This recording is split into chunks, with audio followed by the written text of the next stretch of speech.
Bonjour à tous, je suis heureux de vous retrouver pour analyser les courses du vendredi 1er janvier 2016 et j'en profite pour vous souhaiter à tous une excellente année 2016 avec un Quintet Plus de qualité pour démarrer l'année sur l'hippodrome de Vincennes, le prix d'Angoulême avec des trotteurs âgés de 5 et 6 ans sur les 2100 mètres autostart de la grande piste. En base, le 7 apprenti sorcier, un cheval de grande classe qui vient de faire l'arrivée au niveau groupe dans les deux spécialités, d'abord troisième d'un groupe 2 au monté, puis troisième du prix Oscar Collard.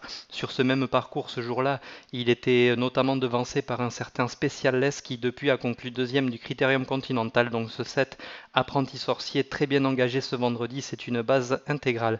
Le 4 Donna di Quattro, une jument de qualité qui est bien placée derrière la voiture. J'avais beaucoup aimé le style de son succès sur la petite piste. Le 9 Akayama qui vient de se balader en dernier lieu dans un lot nettement inférieur, il est vrai. En outre, elle devra s'élancer avec le numéro tout en dehors de la première ligne, mais elle peut surmonter ce handicap.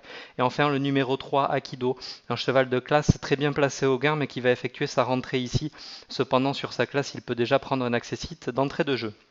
Une nouveauté ce vendredi en cette nouvelle année avec désormais 3 pics 5 au programme chaque jour. Le premier qui sera le prix du Croisé-la-Roche, une course qui aurait pu faire aussi un beau quintet plus avec le 17 Vico du Petit Audon qui a conclu 5e en dernier lieu sur ce parcours. Il a rassuré sur son état de forme actuel. Il va découvrir son meilleur engagement de l'hiver. Le 2 Vivien Péot qui n'a trouvé sur sa route que l'intouchable Violet la dernière fois sur l'hippodrome de Cabourg. Donc le 2 Vivien Péot, un cheval à suivre de près aussi. Et puis le 15 Uccello Somoli, pourquoi pas, le lot n'a rien d'extraordinaire. C'est un cheval de qualité, il peut espérer se rappeler à notre bon souvenir dans ce rendez-vous. Le prix de Pithiviers avec des pouliches de 4 ans n'ayant pas gagné 48 000 euros. Le 10 Classe de l'Oriole, c'est une fille de Ridicache qui vient de tracer une superbe fin de course à ce niveau. Elle a conclu deuxième et elle peut cette fois viser la victoire. Le 1 CDA Josselin, une pouliche de classe qui effectue sa course de rentrée mais elle est estimée par Jean-Michel Bazir. Et le 12 Coralcy qui enchaîne les disqualifications mais elle est bien placée au gain en classe pure. Elle peut tout à fait remporter une épreuve de ce genre.